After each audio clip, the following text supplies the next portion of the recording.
Anyway, it's great to be here with all of you, and thank you so much for inviting me into your community and to be able to share about the work that we're doing. It's nice to be face-to-face, obviously inconvenient because I really liked Zoom attire, business up top, party on the bottom. So it took a really long time to find some pants for today. But it's great to be back, and we are in interesting times. I think that somebody this morning was trying to avoid using the word crazy times, but interesting is a better word, and I won't try to pretend like I can understand what everybody has been through and how they're feeling, but it's exciting to see that some people here, like our speaker before William and our next speaker, they've been able to thrive and pivot and really succeed during this last year and a half with their businesses, and to find ways to capitalize on these opportunities, and to be able to figure out how to work with their teams and to really find a new level of success. And for others, it's been really hard. It's tiring, you're exhausted, burned out. There's still so much uncertainty and anxiety about where things are going. And another emotion is anger. This past year and a half, it's just felt like the world is on fire. And there's just so much to be angry about. Racial injustice, violence against Asian Americans. There's a coup in Burma, protests in Cuba, politics, gun violence. Take your pick. There's a lot to be angry about. And anger is such a powerful emotion, and it's something that can be very positive also. I think it's okay for us to feel angry and to sit in that anger for a little bit. Because when I think about what brought me to the work that I do, it was overwhelmingly the emotion of anger. I was angry that North Korea was being portrayed like a joke. It's a caricature. Team America, The Interview. You've got Dennis Rodman and Little Rocket Man. North Korea is a joke that people don't take seriously, or they take too seriously. It's all about the politics, Kim Jong-un and nuclear weapons. One of the greatest tragedies is the loss of the humanity. 25 million North Korean people who live in that country. But when was the last time we heard one of their stories or we thought about them? I was angry that 1 million North Korean people had starved to death, and probably nobody here knew that happened. 1 million people. How in this day and age can 1 million people somewhere in the world starve to death, and it's not even a blip on your Apple News feed? It doesn't even come up for you. It was one of the greatest famines of the 20th century, and I doubt many people here even knew it had happened. I was angry when I heard about and learned that there were political prison camps in North Korea, a network of camps that are reminiscent of the Soviet gulags and the Nazi concentration camps. There's about 100,000 North Korean citizens that are imprisoned in these camps today because of political crimes that they've committed. North Korea is a place where it's one of the most repressive and isolated places in the world today. They are one of the worst violators of human rights. North Korea is a place where you lack the most basic fundamental freedoms. There's no internet. You can't make an international call. You can't even leave the country if you don't have the state's permission. There's no freedom of movement, speech, thought. Could you imagine living in a place like that? And if you violate one of these things, if you speak out against the leader, if you say the wrong thing, you end up in one of these political prison camps. And they still exist today. Honestly, it's difficult, I think, for us to imagine what one of these camps is like. The conditions are absolutely horrific.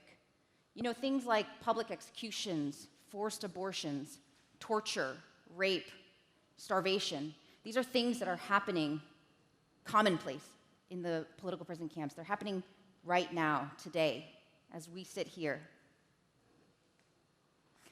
And the North Korean government has this ruthlessly efficient system of control. They use these camps to instill fear in the North Korean people and to punish any type of dissent. I mean, how else has North Korea survived this long? How else have they been able to maintain such absolute control over 25 million people? I was angry for my brother, Joseph, my brother from another mother. We had the opportunity to help Joseph come to America, but here was a young boy who watched his father literally starve to death. He had to put his finger behind his father's back to make sure that he was dead because his father taught him how to do that because he knew he was going to starve to death. He then saw his mom take his sister to China to sell her because she thought that was the only way that her daughter would survive. He ended up orphaned, living on the streets of North Korea, managed to escape into China, and eventually come to the United States. I'm angry for my friend Joan. She tried to leave North Korea 4 times, and every time she was caught and sent back, the torture and the punishment was even worse because they knew she kept trying to defect. You know, on her second defection attempt, she tried to take her 5-year-old daughter with her. And as I mentioned, it's illegal to leave North Korea without the state's permission. So actually on the border of North Korea, along with China, along the Tumen River, there are North Korean bunkers where there's soldiers there with guns. And they have permission to shoot on sight if they see you trying to cross. As Joan was trying to cross the river with her daughter, her 5-year-old daughter, she had her on her back and she was sleeping. She thought it would be the safest way to try to get her out so that her daughter wouldn't make a noise. But her daughter's foot touched the cold water, and she woke up and she yelped, and it alerted the North Korean guards. And they come running into the water, grabbing Joan by her hair and grabbing her daughter, dragging them back across. And she had to sit there and watch as the guards kicked her daughter in the face and watched blood coming out of her daughter's mouth. And she tried to cover her and have the guards kick her instead. On her 4th and final attempt, she tried to get her daughter to defect with her again, and her daughter wouldn't do it. She was too scared. I'm angry because Joan actually made it on her 4th attempt. She was able to escape, and we were able to help bring her through our network, and she eventually made it to South Korea, where she started a new life. But I'm angry because she left her daughter behind in North Korea. That the situation that the North Korean people face is one that is so unfair. Why were they born 30 miles north of the DMZ, and my mother was born 30 miles south, and her life and my life as a result were so significantly different, but yet our North Korean friends happened to be born on the wrong side of the border, and as a result, this is what their life looks like. They have to make the impossible decision of whether to leave their family members behind. I can't tell you how many of our friends have left their families, their mothers, their brothers, sisters, their children without ever saying goodbye because they didn't want to put them at risk of them getting in trouble if they knew their family members had defected.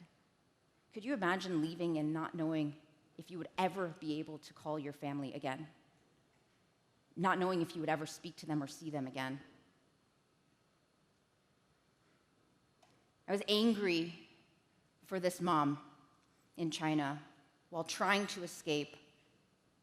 She had her 2-year-old son with her, and they were being followed by plainclothes Chinese police officers. And as they were hiding, trying to get away from the police officers, she put her hand over her son's mouth so that he wouldn't cry and give away their location. And 20 minutes later, after the police finally left and she got up, she realized that she had suffocated her own son to death.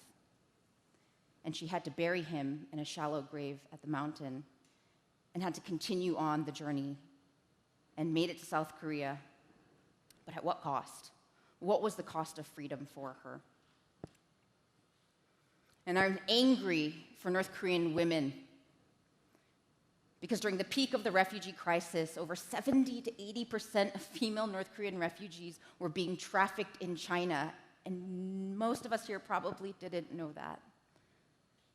They were being sold into karaoke bars and brothels and forced to work in online sex chat rooms. They were being sold to Chinese men, sometimes for as little as $260, sold repeatedly, handcuffed to the bed, locked in houses, used as slaves. When I learned all of these things about North Korea, I was really mad. I was angry.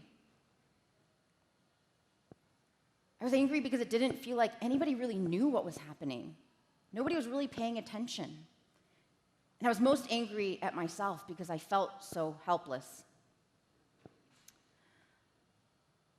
But I realized that this anger that I felt was actually a call to action. That sometimes the things that make us angry, that anger can be used for something positive because it pushes us and forces us. We have to take action. One of my favorite quotes is a Peter Drucker quote, and he says that the best way to predict the future is to create it. And so that's exactly what we tried to do. We thought to ourselves, how could we help North Korean refugees? How could we help these individuals whose stories broke our heart? It was just unfair. There was no reason why them and not us. What could we do? And we had no business at all getting involved in the sort of underground railroad, but that's what we did. And we said we needed to find a way to help North Korean refugees to escape safely. And it sounds crazy, and it was. But that's exactly what we were able to do, was create 3,000 miles of secret rescue routes, a sort of modern-day underground railroad.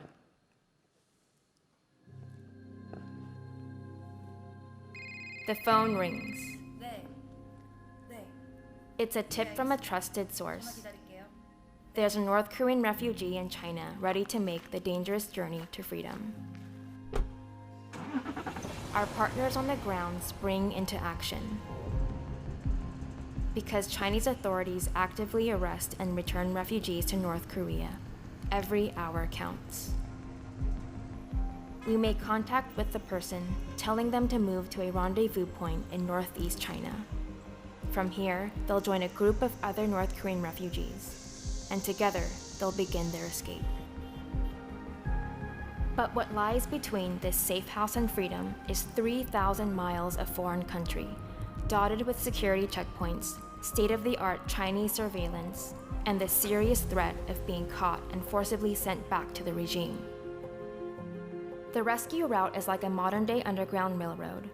At each leg of the journey, a new partner meets the group and guides them onward. The routes are always changing. A route that is safe one day might be too dangerous the next. The group constantly switches between trains, buses, cars, boats, and even walking on foot. They don't stop to eat. It's too dangerous to be in one place for too long. The most tense moment is usually at the southern Chinese border. If arrested here, it's undeniable to the regime that these refugees are defecting to South Korea, and the punishment that awaits them can be even more severe. But if they do make it across, they're just hours away from safety. Link's partner waits for the cover of darkness and moves the group close to the border. Darkness falls, and the refugees make their move. If everything goes well, they'll cross within minutes.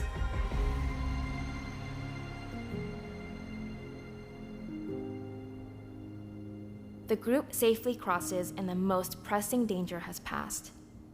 But even though they're out of the immediate reach of the Chinese authorities, the journey is far from over. Between them and their final destination is some of the world's most inhospitable jungle. The refugees trek through wilderness and climb miles of steep mountain terrain. After hours of mosquitoes, scorching heat, and suffocating humidity, the group emerges from the jungle. At a safe house in Southeast Asia, Link's field team is waiting for word on the group. A text message lights up the rescue phone, and the partner confirms what the team has been waiting to hear for days. They are safe and ready to make the final crossing into freedom. Link's field team is ready. They load up the rescue vehicle and race toward the pickup zone. The partner gives the group a cell phone to communicate with Link's field team until they can make contact at the pickup. The refugees describe what they see around them as the team tries to narrow in on their location. The rescue vehicle careens around a corner and the group is in the distance. The field team swings open the door and pulls everyone into the vehicle.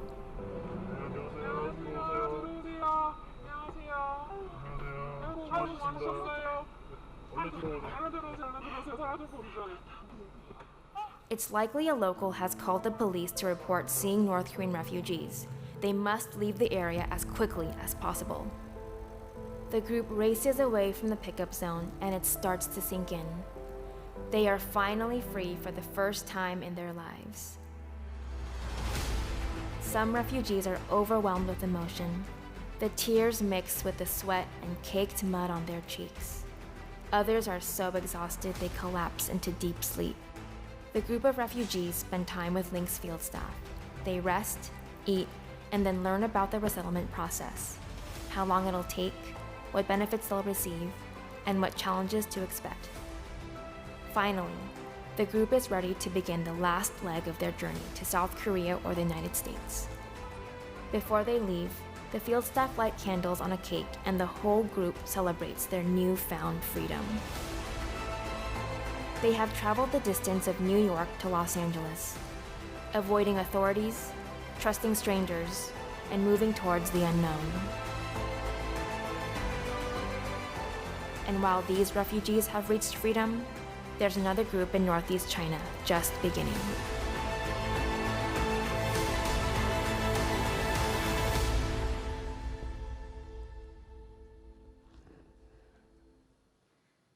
To date, we've been able to help over 1,300 North Korean refugees and their children escape safely and reach South Korea and the United States.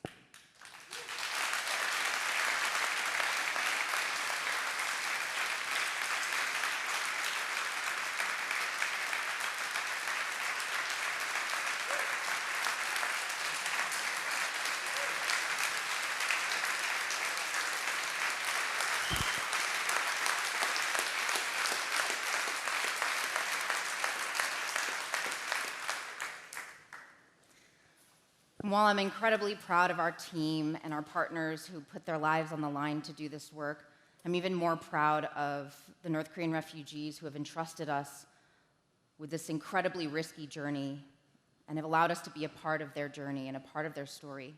And all I can think about is that for every generation to come after them, their children will know what it means to be born in freedom. What we realized was that we could change the system. For so long, North Korea hasn't changed. It seemed like this cycle of just back and forth provocation and negotiations, and it seemed like nothing could change. It was an impossible issue. But what we realized was that that anger that we felt was a call to action. It was our call to act.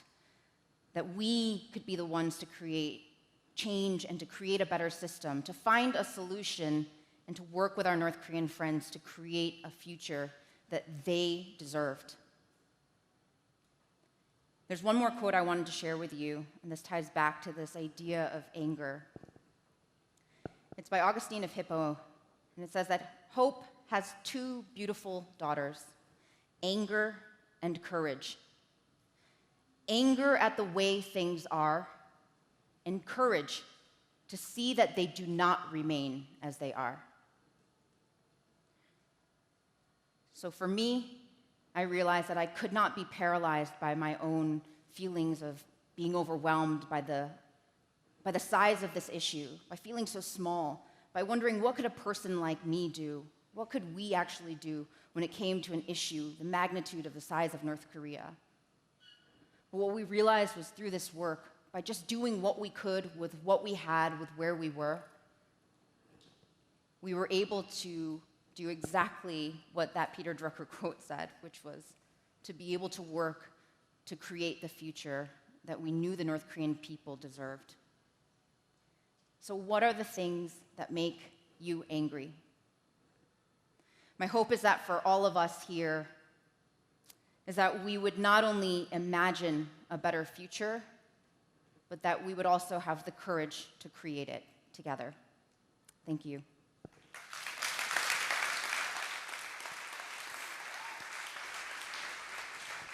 Thank you.